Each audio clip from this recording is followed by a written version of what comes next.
Hello, everybody.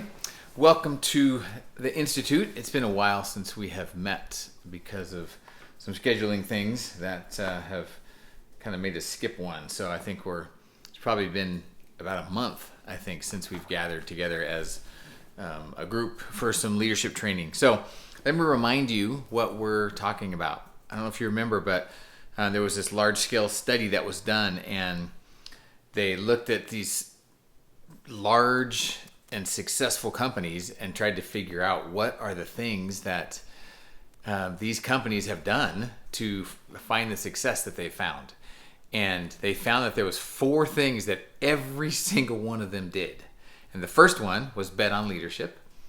And the second one was to act as one. The third one was to win the heart. And the fourth one was to excel at execution.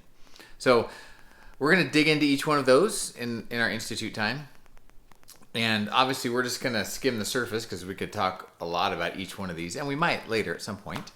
And based on the feedback I get, we'll dig deeper into things that, that stir up some more conversation. And if we need some more discussion on those things, we will. But I want to just a quick review on this whole idea around bet on leadership, which we talked about last time. And basically, that's this idea of taking a chance on a potential leader. It's seeking people out and exposing them to greater responsibility, exposing them to some different opportunities in leadership, and start to develop their potential as you start to kind of push them into that. And so what leaders do is they spot leadership potential early in someone's career, and then they allow them to stretch and develop into some added areas of growth and leadership and responsibility. And all of us had somebody bet on us. That's why we're in leadership, because somebody said, I think this person can lead something. I think this person can lead people. I think this person is going to get some added responsibility, and we're going to see how they do. And so at some point, everyone in this room, somebody said that. And so we discussed a bit about that last time and who that person was. And hopefully you're looking to do the same, that you're looking in your area of ministry and trying to think, is there anyone in here who could do my job? Is there anyone in here who can do some of the things that I do that are in my sphere of work? And how do I start to bet on them? Now, one of you reached out to me and had a great comment. And she said this. She said, that it's important to not pick people that are friends or family or tribe mates, to not bet on leadership because of that point. And I completely agree.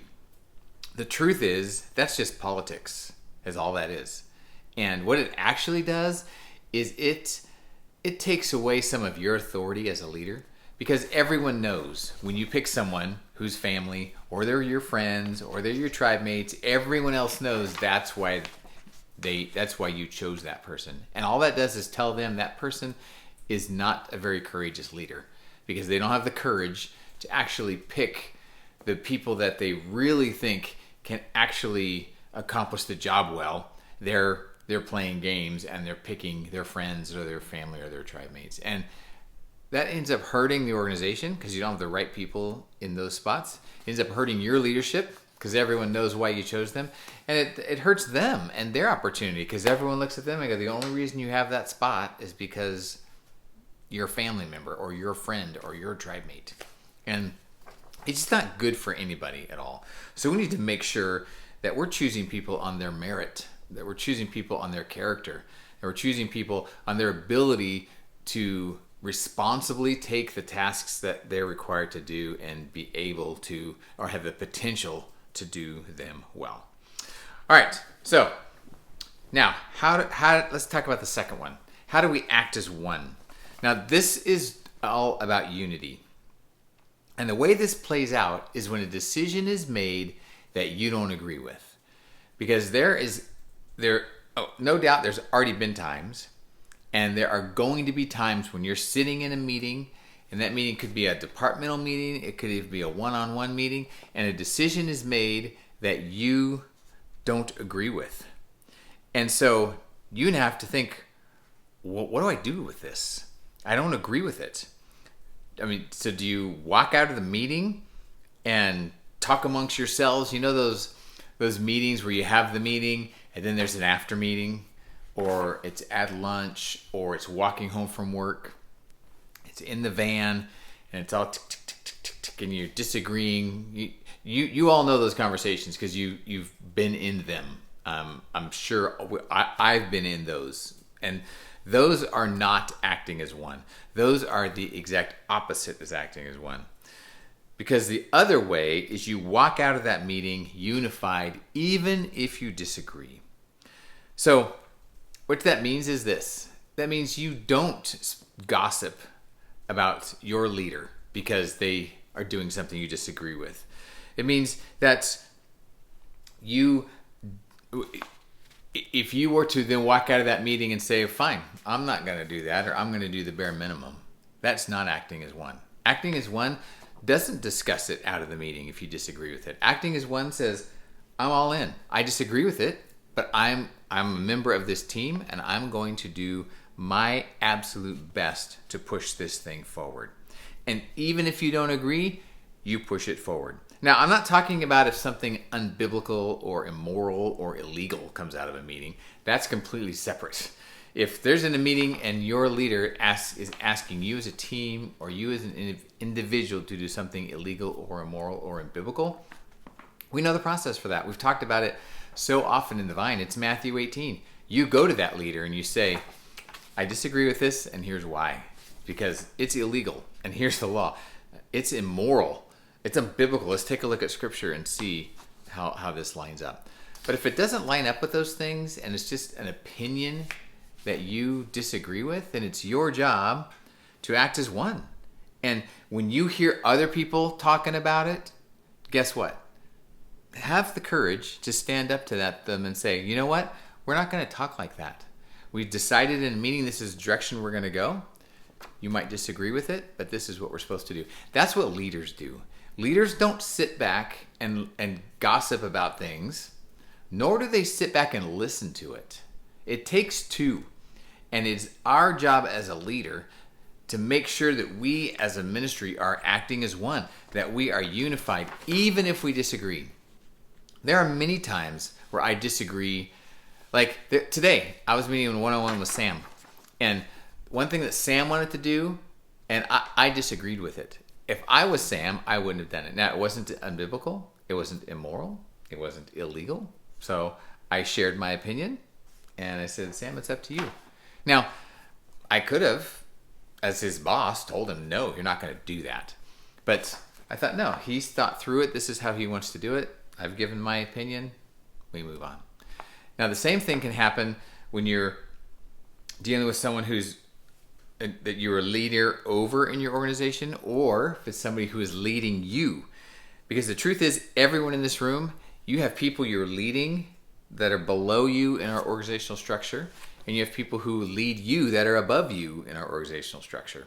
And so it's our job to make sure, if they are above us, that we are acting as one. When we are asked to do something we disagree with, as long as it's not illegal, unbiblical, or immoral, act as one, do what we need to do, work hard at it.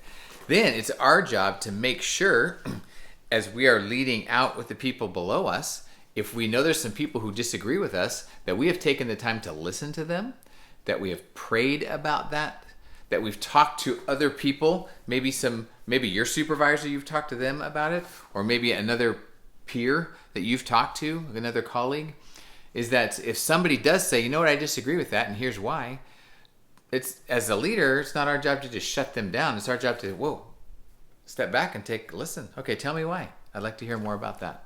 And engage in the discussion. And then there's times, as a leader, you have to make the hard decision. Because there's many times you might sit in a meeting and there might be 3 different opinions, and it's your job to decide which one are you going to go with. And again, it's not a matter of what's right or wrong. It's a matter of how you feel God's leading you. And then it's our job as the team to make sure that we're unified and that we're acting as one as we walk through this process. So, discussion questions. There's 5 of them. The first one you guys are going to talk about is, how does acting as one help an organization move forward? Question number one. And you don't have to write them down because somebody has probably printed them up for you. And number two, how does not acting as one slow down the effectiveness of an organization? Number three, what's the process should someone in your organization want to do something that's unbiblical, immoral, or illegal? Number four, do you know of a situation in our ministry where someone is not acting as one? And number five, what should we do if we hear someone in our organization or know of someone in our ministry that is not acting as one?